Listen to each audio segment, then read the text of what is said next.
எரேமியா 1ஆம் அதிகாரம் 4ஆம் வசனம் முதல் 10ஆம் வசனம் வரை, அதைத் தொடர்ந்து 18ஆம் வசனம் 19ஆம் வசனம். எரேமியா 1ஆம் அதிகாரம் 4ஆம் வசனம் முதல் 10ஆம் வசனம் வரை, அதைத் தொடர்ந்து 18ஆம் வசனம் 19ஆம் வசனம். எனக்கு அருளப்பட்ட ஆண்டவரின் வாக்கு. தாய் வயிற்றில் உன்னை நான் உருவாக்கும் முன்பே அறிந்திருந்தேன். நீ பிறக்கும் முன்பே உன்னை திருநிலைப்படுத்தினேன். மக்களினங்களுக்கு இறைவாக்கினனாக உன்னை ஏற்படுத்தினேன். நான் என் தலைவராகிய ஆண்டவரே, எனக்கு பேச தெரியாதே, சிறு பிள்ளை தானே என்றேன். ஆண்டவர் என்னிடம் கூறியது, சிறு பிள்ளை நான் என்று சொல்லாதே. யாரிடமெல்லாம் உன்னை அனுப்புகின்றேனோ அவர்களிடம் செல். எவற்றையெல்லாம் சொல்ல கட்டளையிடுகின்றேனோ அவற்றை சொல். அவர்கள் முன் அஞ்சாதே, ஏனெனில் உன்னை விடுவிக்க நான் உன்னோடு இருக்கின்றேன் என்கிறார் ஆண்டவர். ஆண்டவர் தம் கையை நீட்டி என் வாயை தொட்டு என்னிடம் கூறியது, இதோ பார், என் சொற்களை உன் வாயில் வைத்துள்ளேன். பிடுங்கவும் தகர்க்கவும் அழிக்கவும் கவிழ்க்கவும் கட்டவும் நடவும் இன்று நான் உன்னை மக்களினங்கள் மேலும் அரசுகள் மேலும் பொறுப்பாளனாக ஏற்படுத்தியுள்ளேன். 18ஆம் வசனம்.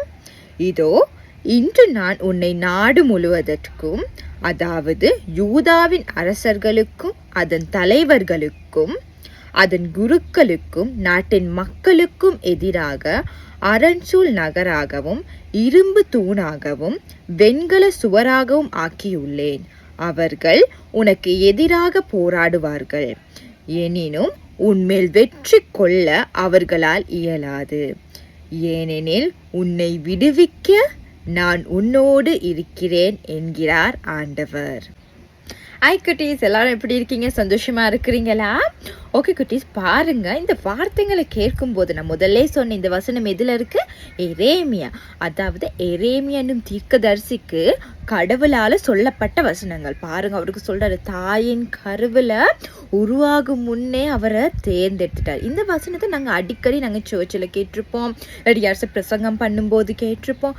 கண்டிப்பாக குட்டீஸ், எரேமியாவை மட்டும் இல்லை குட்டீஸ், எங்களை கூட நாங்கள் தாயின் கருவுல உருவாகும் முன்னே எங்களை பேர் சொல்லி அழைத்த தேவன். பாருங்க, அவர் ஒரு திட்டம் வச்சிருக்காரு தான், எங்களோட வாழ்க்கை எப்படி போகணும், எந்த நேரத்தில் நாங்கள் என்ன செய்யணும்னு அவர் அப்பவே பிளான் பண்ணி வச்சுட்டோம். நாங்கள் எப்பயும் சொல்கிறது தானே, நாங்கள் ஏதாவது ஒரு வேலை செய்யும்போது எல்லாத்தையும் நாங்கள் நிதானமாக பிளான் பண்ணி செய்யணும்.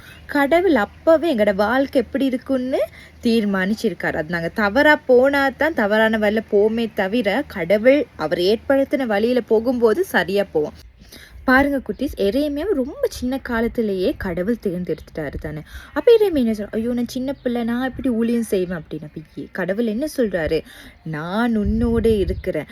அவரோட வாயில கையை வச்சு சொல்றாரு, கடவுளை கையை நீட்டி அவரோட வாயில வச்சுட்டு சொல்றாரு, எந்த வார்த்தைகள் எல்லாமே உண்ட வாயில நான் தந்திருக்கேன். அப்போ நீ எந்த இடத்துல போனாலும் பயப்படவே தேவையில்லை. நான் சொல்றத சொல்லணும், அதே போல் நான் செய்ய சொல்றதெல்லாம் செய்யணும்னு. எந்த இடத்துலையும் யாரும் உங்களை ஜெயிக்க முடியாது. அதாவது எரேமியா எந்த சூழ்நிலையிலையும் அவர் கீழே தாழ்த்தப்பட மாட்டார். எந்த இடத்துலையும் யாருமே அவர் ஜெயிக்க முடியாது. ஏன்னா கடவுள் அவரோட இருக்கேன். பாருங்க இந்த வசனத்தை, அவர்கள் உனக்கு எதிராக போராடுவார்கள், எனினும் உன்மேல் வெற்றி கொள்ள அவர்களால் இயலாது. ஏனெனில் உன்னை விடுவிக்க நான் உன்னோடு இருக்கிறேன்னு கடவுள் சொல்றாரு. பாருங்க, எங்களை கூட எங்களோட வாழ்க்கையை பார்த்தா கூட எங்களையும் சின்ன வயசுலயே எங்களை ஏதோ ஒரு வல்ல தேர்ந்திருக்காரு. இப்போ இந்த வாழ்க்கையை பார்த்தா நான் 16 வயசு, அதாவது O level முடிச்ச உடனே தான் நான் சண்டே ஸ்கூலுக்கு ட்ரெயினி டீச்சராக சேர்ந்துட்டு அங்கே எங்களோட சர்ச்சிலேருந்து கொஞ்சம் சின்ன க்ரௌட் ஒன்று தான். அப்போ நாங்கள் அங்கே சேர்ந்துட்டு அதுக்கப்புறம் நான் ட்ரைனிங் எல்லாம் போயிட்டு அதுக்கப்புறம் எங்கள் சர்ச்சில் ஒரு ஆண்டி சொல்லித்தான் நான் டயசிஸ்க்கு சேர்றேன். அதாவது நான் டீச் பண்ணுறதுக்கு சேரல, நான் போனேன்னா கை வேலைகள் செய்ய. அதாவது நாங்கள் ஒவ்வொரு இடங்களுக்கு போயிட்டு எல்லாருக்குமே நாங்கள் சண்டே ஸ்கூல் எடுக்கிற நேரம் அவங்களுக்கு கை வேலைகள் இல்லாட்டி அந்த பிளானிங் எல்லாம் செய்கிறதுக்கு ஹெல்ப் பண்ணுறதுக்காக தான் நான் போயிட்டு சேர்ந்தது. அதுக்கப்புறம் தான் நான் சண்டே ஸ்கூலில் டீச்சராக வந்த பிறகு என்னை டீச்சர் இங்கே டயசிஸ்லேயும் டீச்சர் எடுத்து. பாருங்கள், இனி சிறு வயதில் ஏதோ ஒரு 16 வயசில் எனக்கு தெரியலை என்ன செய்வேன், ஏன்னா நான் படித்து கொண்டிருக்கேன் தானே. அப்போவே கடவுள் என்னைய தேர்ந்தெடுத்துட்டார். அது போல தான் குட்டீஸ், என்னைய மட்டும் இல்லை, என்னைய விட சின்னவங்க கூட நிறைய பேர் வந்து நான் எங்கட சர்ச்லையும் பார்த்துருக்கேன், அது போல் நான் வெளியே போன இடங்களையும் பார்த்துருக்கேன். அவ்வளோ அழகாக கடவுளை பற்றி எங்களை விட நிறைய அறிவாக இருக்கிறாங்க தெரியுமா. சின்ன சின்ன குட்டீஸ் கூட பாருங்கள், இப்போ நிறைய வீடியோஸோ இல்லாட்டி அம்மா அப்பா சொல்லி கொடுத்து அவங்க வேதாகமம் திருமறை வாசிச்சு இல்லை பாடல் கேட்டு அவ்வளோ அழகாக பாட்டு பாடுறாங்க.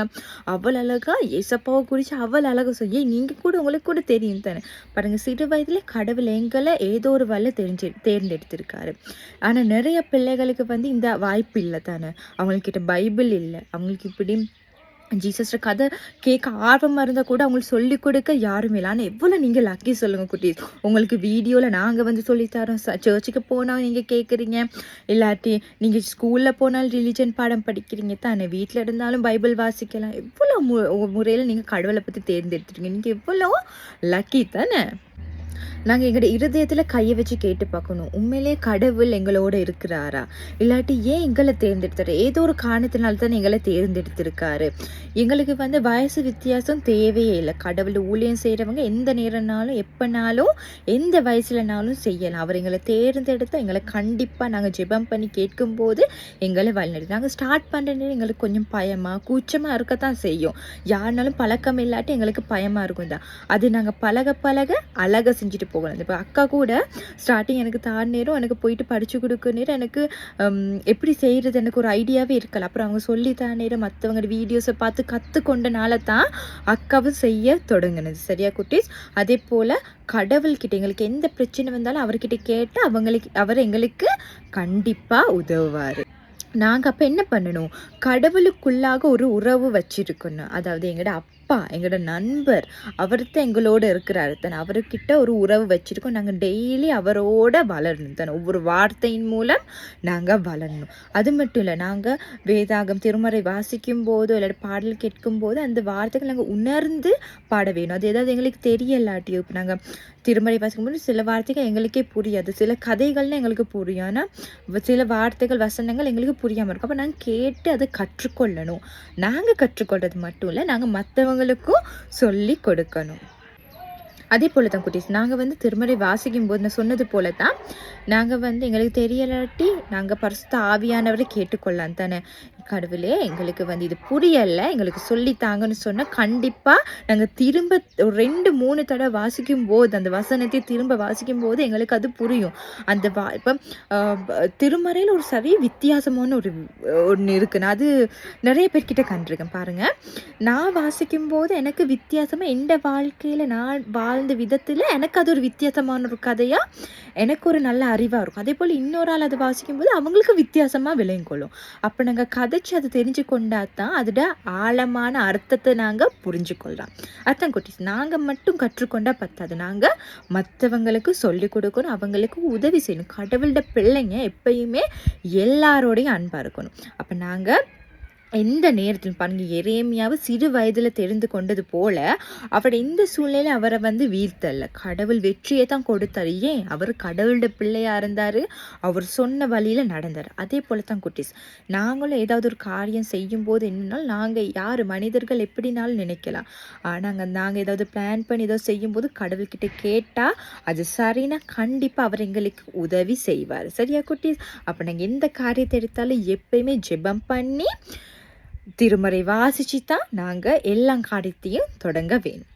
பாருங்க குட்டி, தக்க ஒரு கைவேலை செஞ்சுருக்கேன். பாருங்கள், எரேமியா தான், நான் எரேமியாட வாயை கடவுள் தொட்டார். அதே போல தான் எங்களையும் சிறு வயதில் நாங்கள் தாயின் கருவில் உருவாகும் முன்னே எங்களை தேர்ந்தெடுத்து எங்களை வழிநடத்துகிற தேவன் எப்பயுமே எரேமியாவோடு இருந்தது போல எங்களோடையும் இருக்கார். நாங்கள் சேர்ந்து இந்த மன்னிச்சு சொல்லுவோம். எரேமியா 1:5 எரேமியா 1:5 தாய் வயிற்றில் உன்னை நான் உருவாக்கும் முன்பே அறிந்திருந்தேன், நீ பிறக்கும் முன்பே உன்னை திருநிலைப்படுத்தினேன். தாய் வயிற்றில் உன்னை நான் உருவாக்கும் முன்பே அறிந்திருந்தேன், நீ பிறக்கும் முன்பே உன்னை திருநிலைப்படுத்தினேன். நாங்களை செஞ்சப்பம் பண்ணுவோம். அன்பு லேசப்பா, இன்னும் ஒரு அழகிய நாளில் அப்பா, ஒரு நல்ல காலநிலையில் சுவாமி எங்களை ஒன்று கூட்டிய கிருபைக்காவுக்கு நன்றி அப்பா.